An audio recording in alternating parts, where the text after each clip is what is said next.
Welcome to Eventful Endeavors, secrets to crafting the perfect celebration.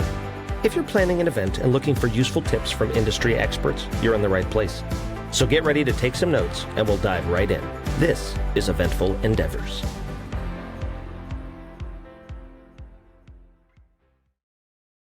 Hello, everybody in the universe. Welcome to the Eventful Endeavors podcast. I am your host, Jake Ashey, here in Madison, Wisconsin. Delighted to introduce you to my guest today. This is the owner of the historic wine bar, 1909 Wine Bar in Cross Plains. Everybody say hi to Cassie Ballweg. How you doing today, Cassie? Hi, everyone. I am fantastic. Very excited to be on the podcast today. Heck yes. Heck yes. We are so excited to have you. I know we got a bunch of shows coming up this summer. It's always a party. We're looking forward to it. Oh, yeah. Yes, we love dueling pianos. Coming to the wine bar in Cross Plains has become like the staple event of Cross Plains, Middleton, Madison area of the summer. It's Love hearing that. one of our most favorite things we do. And we get very excited when summer rolls around because we know it's dueling pianos time. I love that. I love that. We love coming to Cross Plains. So, love to jump in and hear a bit about this wine bar. Can you explain for people who have never been, never had the pleasure of experiencing, what is 1909? Where'd that name come from as well? Yeah, absolutely. So 1909 is actually the address. I actually purchased 1909 from the previous owners back in July. We actually opened in July of 2018. And then I worked here for a while in a couple of different capacities and then took over ownership. So yes, the name is the address. But when you see our building, people assume that it's the year it was built. Because it's a very old historic stone building in a very old historic town in Wisconsin. The building was actually built in 1854 as a general store and post office. And so people assume that 1909 was the year, but it was actually built, 60 years before that. So the name is actually the address. So we're really easy to find. If you know our name, you know where we're at. I love that. That is super easy to find. What a twist as well. That's like even 60 years older than you thought it was. Right. Yes. And you can tell the building is very cool, has 27-inch thick stone walls, has a lot of the original character. It's a very, very cool building, along with being a very cool wine bar, if I do say so myself. Absolutely. Tell us more about that. I know you guys got some really cool modern features with this bar. Yeah. So we have 16 self-serve wines on tap. And so if wine is your jam, it's all self-serve. So you interact with the bartender to get your wine card, and then you act as your own bartender. So that's our claim to fame in the area. But outside of that, we are so much more. We actually have more beer, seltzer, mixed drinks, that kind of thing options than we do wine. But the self-serve wine situation is pretty cool. So we are a regular bar. We're open 5 days a week, just like any other bar. With a ton of events sprinkled in. We do a lot of things that you don't necessarily see at a typical bar, art classes, workshops, dueling pianos, live music. We bring food trucks, trivia, anything for anybody, any interest. We've got it. I love it. A ton of stuff going on. That's very cool. Very, very exciting. Definitely. Any events coming up that you're particularly excited about? Well, dueling pianos, of course.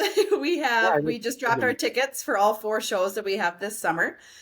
Those fill up really fast. We almost always sell out. I can only think this is our either 3rd or 4th summer having dueling pianos come, Felix and Figures specifically. And we've only a handful of times not sold out. So that is by far, like I said, most popular.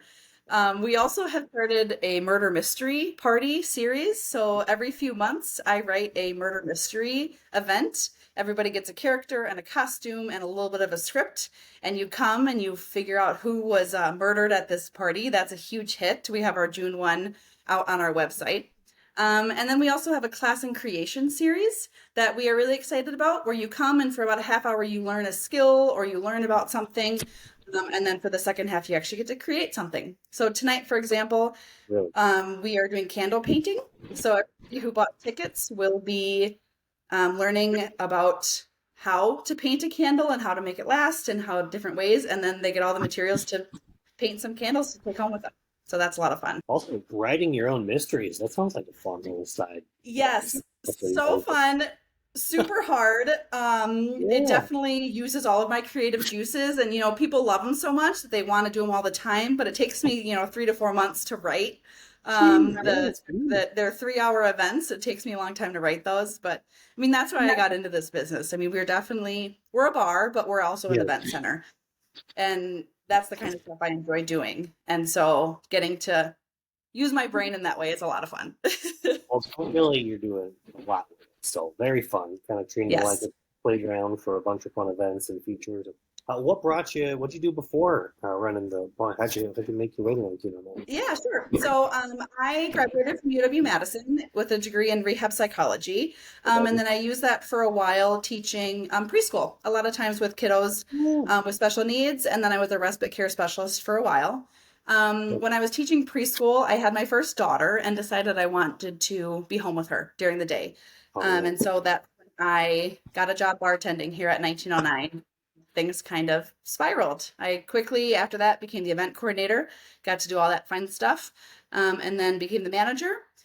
And the story to ownership is, I think, a little funny. My husband and I have had own a bar on our bucket list for retirement since we met. We always thought that would be fun, something we'd be really good at. Yeah. And so I put a bug in the owner's ear here at 1909, and they happened to say, yeah, we're ready to move on. We're ready to do something else. And Wow. so a few months after that, we signed on the dotted line and became owners. Wow. What an incredible story, and it's just great evidence that just be bold and ask those questions because they could just say yes. That is so cool. Right, Cross a exactly. retirement bucket list off the stuff already. That's very cool. Yeah. And it's living up to the hype. You guys loving it? Oh, we are absolutely loving it. Yes, there are obviously challenges with owning a small business. Yep. It's very hard to turn it off. It's kind of a 24-hour job, but thankfully it's something we love. My husband Tyler and I do this together. We both also have full-time jobs outside of running 1909. So Oh we're very wow. thankful. We have a full staff of bartenders so that we get to focus on the behind-the-scenes creative business side of things. And then we have Yeah. amazing staff who will be the ones actually pouring your drinks and handing you your wine card. So we're very fortunate that we're able to do everything that we do. That's fantastic. Yeah, great staff, supportive staff. Love that. You got so much from the and yeah, you guys got to come by, get that wine card, and try that self-serve wine. That's the way of the future. Has that Yes, rollout been yeah. has that rollout been pretty good? How long have you guys had that feature? That was the business model from the beginning. From day one, we had the self-serve wine machine. So we have two machines, 8 Mm-hmm. bottles of wine in each machine. We'd like to expand one day, but for right now, this is really serving us well. So Yeah. it's becoming very popular in the area. These machines are kind of popping up, and it's just such a easy way for people to try different things, or maybe try something they haven't tried, or if they know they really like something, they know that we'll always have it in the machine. So it's a Yeah. really fun way to get your wine. It is. You've completely eliminated the fear of mispronunciation of strange regions. Exactly. Yes. So Yeah. I'm sure And the we good pride people ourselves are on not great. being a snooty wine bar. We don't care what you Yeah. drink out of. We don't care what you drink. We don't care what you don't like. It's a very relaxed place to come and try something new. Fantastic, fantastic. And you guys do host events, private events, and weddings as well. Yes, yes. Our main event that we do are baby and bridal showers. We do a baby or bridal shower every Saturday and Sunday from April 1st to October 31st, with a few sprinkled Oh, in during the winter. This is Wisconsin. After all, the yeah, winters tend to, people tend to stay home, and people really don't get married in the winter as much here in Wisconsin. So that's our big market is showers. mhm, And we've really entered in the last probably 12 months the wedding world. We have a smaller venue, yep, but we've noticed something that has come, maybe a positive thing that has come from COVID, is more intimate style weddings. So that's definitely something we're seeing more of, people either getting married later in life or just really wanting their closest people here with them. Our venue can hold 75 people, up to 150 if our patio is tented. So we can host, I know, larger groups, but that, 80-person wedding range, that's really our niche. That's where yeah.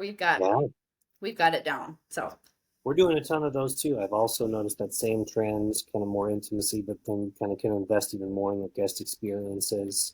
But that 75 number, 80, that's actually what I had my wedding. It was 80 people, and I vouch for that group of people with such a great, level of intimacy with kind of all your guests, and I wish we'd done it with you guys. Like, killer to have guests also get to use the self-serve wine. It's a cool Right, story. right. Yeah. That's fantastic. Oh, that's great. Well, so you're seeing some smaller groups. You're 12 months in. You're catering to kind of 75 to 150 person weddings. Any particularly fun things you've seen from some of your guests? Some new ideas for them? Yeah, one thing we've seen a lot, especially for our venue. So we don't do any food. So all food is catered in for events. We allow any outside food. Even when you're just coming to drink your wine, you can bring food with you. So we've seen a lot of food trucks. That has become kind of the thing. Sit down dinners, we've noticed, at least in our niche, is kind of a thing of the past. People like to grab food and dance and drink and mingle kind of as the night goes on. So that's the biggest trend we've seen is one or two food trucks. They'll park right outside our venue and people can go grab food as they'd like, which I think is so cool and so relaxed and very fitting of our laid back venue. Yeah, that's fantastic. Wine bar and food truck combo, very potent, very powerful. And I've been hearing that from others as well, is more of they like that mingling vibe, the kind of mobility, but having it be just in tone, kind of feel more casual. Yes. Invest in the connections and experiences of the guests. So I've been hearing that elsewhere as well. It's really exciting. I've personally loved that vibe when I'm playing. Me too. And then if you got us and it's me and Cassie working together and you got an all request show coming up and it's just laid back fun. It's fantastic. Yeah, definitely. One thing that I will be remiss if I don't mention about our venue here that is kind of unique is I have actually been sober for 613 days. No big story there. No, no real reason other than while my kids are little, I've decided to put alcohol on the back burner. So we actually purchased 1909 when I was almost a year sober, which I think is pretty unique. I mean, I bought a bar and knew I wanted to even when I started my sobriety journey. So we actually have one of the largest non-alcoholic menus in the Madison area. And that is very important to us. We are really big on if you come to my bar, there's going to be something you can drink, whether you're consuming alcohol or you're not. Judgment-free zone, no questions asked. We have something for everybody. So that's very important to our business model. That is very cool. I bet that makes a lot of people feel seen and respected and appreciated. And what a cool story. I mean, such a celebrate 1 year sober by buying a bar. That's exactly such an unorthodox, unique claim to fame, courageous, and clearly it's working. Right. So yes. Cool. Yep. That's so cool. I get to leave the wine tasting up to my husband, and I always make sure we've got a awesome non-alcoholic old fashioned on behind the bar. So we've got something for everybody. Take a try at one of those. That sounds great. That's I love it. And so we talked about some of the fun stuff that you're liking, you're seeing. Are there any kind of just flip side of the coin? Any cringe-worthy moments you've seen kind of in the first year of weddings? Things that you wouldn't want repeated? That's a great question. I think I'd like asking that one. They like to know what they were trying to avoid. Right. Gosh, that's a hard one. I think I have been very impressed by how unique everything has been. I guess since our realm is the, baby bridal shower, I think the most cringe-worthy showers are the ones, and even weddings I've seen, are where, now weddings are harder for what I'm about to say, but when you bring two sides of the family together that probably should host events separately, when there is a clear divide in the room between dad's side of the family and mom's side of the family and nobody's mingling, that's real awkward for your bartender because it's palpable in the room when maybe you should have hosted showers separately. That's been the most, when you're behind the bar and you can tell that there are people who are not happy with each other, that gets a little awkward. Yeah, that's definitely a process, joining families together for sure. So yes. if you have in the shower phase, it's some great advice for sure. Very cool. Excellent. Well, I know we're looking super forward to a lot of these events. Let's see, we talked about some good ideas, some maybe things you want to avoid if you're playing in the showers, overall trends in the industry. Any other advice that you would give? We have a lot of, prospective brides or people hosting like private events listening to this podcast. If you're starting your journey, anything else you'd give advice to that person? Yeah, I think that, the one piece of advice I would have is to worry more about the experience than what everything looks like. Everybody in the moment will notice your pretty centerpieces and they'll notice your gorgeous charcuterie table and everything, but what they'll really take away is if they had fun. And I think that if you can take the pressure off yourself to have the perfect number of votives and the perfect color scheme, if you can take the pressure off yourself and just worry about having fun and really throwing the party that you want to have to celebrate whatever you're celebrating, that's the most important piece. And that's what people will remember. Oh, that's a fantastic piece of advice. Couldn't agree more. I'm obviously biased as an entertainer, but I always say the same thing is the things that are going to create those lasting memories are going to be those experiences for sure. Yeah, absolutely. I love that. Very cool. Well, you guys, if you haven't been yet, got to go to Cross Plains, check out 1909 Wine Bar. 19 spelled out. 09 is the numbers. Love that. It's a great touch. Check out their self-serve wine bar and their extensive non-alcoholic menu. What's some of the best non-alcoholic items you can get there, Cassie? What do you recommend? Yeah. Absolutely. What's your non-alcoholic recommendation, top of the menu? Ooh, let's see. I got two favorites. The spiritless old fashioned is fantastic. You would not know. It's got the burn you love. It's got the flavor that you love. You wouldn't know it's non-alcoholic. And then anything from the Shirley non-alcoholic wine brand, cream of the crop, amazing. Again, you wouldn't know you were drinking a non-alcoholic, glass of red wine. It's incredible. Those fantastic bold words in Wisconsin. The non-alcoholic old fashioned. People know how to order. Yep. Do they have same code, same lingo, or is it not so much? So a lot of things in the non-alcoholic world are pre-mixed. So you can't really, you can't say I'd like a, old-fashioned press or sweets, whatever. It's kind of, the new non-alcoholic world is growing, but right now a lot of it's pre-mixed. But yeah, I love that I can, Friday night, just with everybody else, order my old-fashioned. There you go. See if you're looking for a non-alcoholic version of an old-fashioned to go with your fish fry. There you have it. Yep, exactly. Awesome. Well, guys, thanks so much for tuning in. Thanks, Cassie, so much for taking the time with us today. And I know we have a discount potentially if you are listening to this podcast and you're interested. You can get 10% off your tab at 1909. So how about that? Yeah, absolutely. Just mention that you heard me chatting here and you get a little discount. Awesome. Well, thanks so much, Cassie. Everybody, thanks so much for tuning in to Eventful Endeavors. Have an awesome week. Thanks for listening to another episode of Eventful Endeavors, Secrets to Crafting the Perfect Celebration. We hope to have left you with some actionable ideas for your own event.